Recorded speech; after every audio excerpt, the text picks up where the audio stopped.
Hi guys, in this video, magre-review tayo ng mga government websites. So, magbibigay tayo ng comments sa designs and kung ano pa yung pwede nating i-improve dun sa website nila. So, simulan na natin.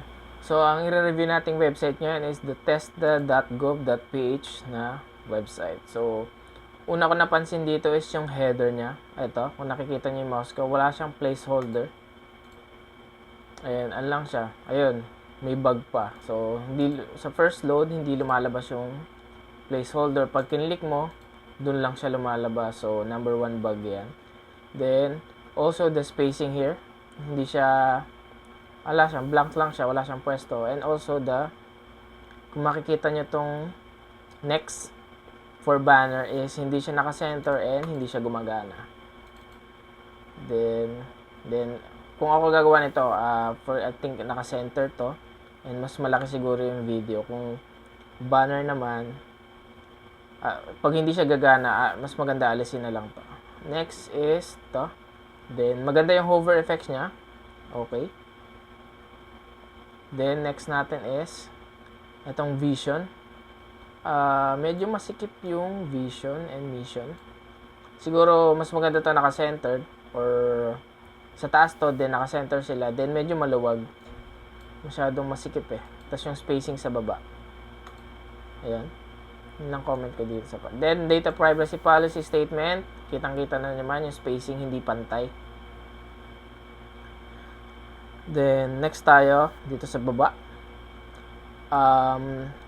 I think the icon is oversized. Sobrang laki niya. Then, ito ang lalaki din. So, mas maganda. Ayan lang siya. Yung, I think base. Pero, yung icon talaga malaki. Masyado siyang malaki.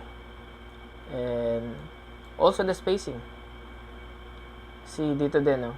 Masikip. Dapat kasi, kung ano yung space dito, mas maganda ko. Yun din yung space dito. So, yung image, okay naman. Siguro, lagyan lang ng drop shadow. Then, spacing ulit sa baba. Masyadong masikip. Lalo na yung list niya. Imagine that is 10 list. So, masyadong siyang siksikan. Next is this one. So, mga programs. So, wala siyang effect. Para siyang naka-merge dun sa ano. So, mas maganda siguro itong pinaka-box na to. Lagyan niya ng kahit drop shadow. And also, yung hover effect niya is nandito. Mas maganda nandun sa box. Then, also, yung mga icons is pixelated. Spacing ulit. So, next naman tayo, latest events. So, latest events and latest news. Makikita ko dito yung si read more. Pwede niyang i-default dito sa baba. Kahit maiksi yung content, mahaba yung content, maiksi yung content, pwede siyang nasa baba lang. For uniformity. O basta uniform. And etong more events, sa baba din, pantay ng more news. Next is announcements. Okay naman tong announcement. Yung testimonials lang medyo off.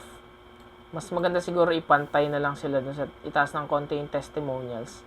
And ayun, lakihan ng konti kasi tingnan mo, kung makikita nyo tong edge dito sa gilid, then may dito naman siya, mas maganda nakapantay siya.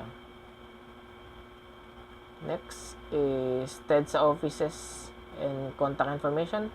Okay naman to, maganda. Okay yung design niya. Then, eto maganda rin to. Okay. Ito yung sinasabi ng spaces. Kung ano yung spaces sa taas, ganun din spaces sa baba. So, maluwag basahin yung mga text. And sa footer, indentation lang siguro. Indentation.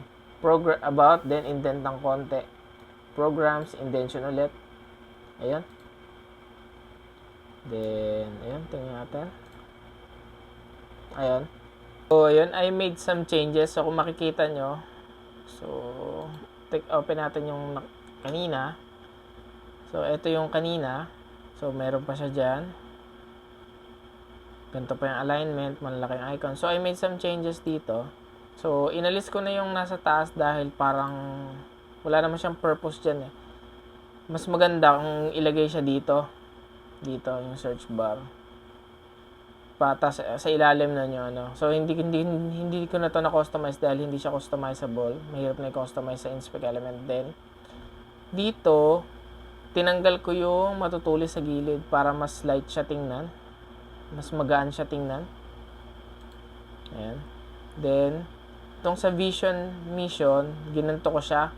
So kung makikita nyo, mas maluwag siyang basahin and mas maaluwan sa mata compare dito na sobrang sikip. So, halata naman. Then, I fix the data privacy spacing. And, eto, binago ko din dito. Pinaliit ko yung icon. So, mas magaan siya tingnan. Ayan. Then, yung spacing, in-adjust ko din.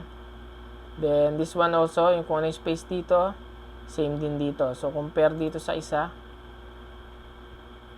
Mas okay nang tingnan to. Kumbaga, mas masarap na sa mata. Kasi dito, siksikan. Dito, lang. Sakto siya tingnan.